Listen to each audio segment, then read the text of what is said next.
যে আল্লাহর সাথে কানেক্টেড, সে কখনো পথ হারায় না, সে সত্য পথ থেকে চ্যুত হয় না, সে আল্লাহর পথে থাকতে ভালোবাসে, সে আল্লাহর ইবাদতটাকে এনজয় করে, সে সততাকে উপভোগ করে, সে মানুষের জন্য কাজ করে আনন্দ পায়, নিজের সব কিছু বিলিয়ে দিতে সে সবচেয়ে বেশি আনন্দ পায়। যদি আনন্দ না পাওয়া যেত তাহলে দান করাটা সম্ভব ছিল না। ওসমান বিন আফফান, তার বিলিয়নস অফ ডলার সমমূল্যের সম্পদ ছিল, সবটাই আল্লাহর পথে দিয়ে দিলেন। কিভাবে? দানশীলতাকে যদি কেউ এনজয় না করে তাহলে এটা সম্ভব না, এটা সম্ভব না। রাত্রে 3 ঘন্টা তাহাজ্জুদে দাঁড়ানো, 5 ঘন্টা তাহাজ্জুদে দাঁড়ানো, এটা যদি কেউ আনন্দ না পায় সম্ভব করা? মানুষ তো 2 রাকাত পড়ে আমরা দেখি যে দৌড় দেয়, ভাল লাগে না।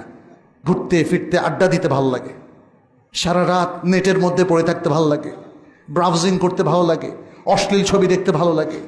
কিছু মানুষ মনে করে আচ্ছা এরা কেমনে এরকম থাকে, কোনো নাটক দেখে না, সিনেমা দেখে না, এদের জীবনে কি আনন্দ উল্লাস নাই? প্রিয় ভাইয়েরা, আনন্দ উল্লাস একটা আপেক্ষিক ব্যাপার। আল্লাহর সাথে কানেক্টেড থাকাটাই যার আনন্দ, সে অশ্লীল কাজ আনন্দ পায় না।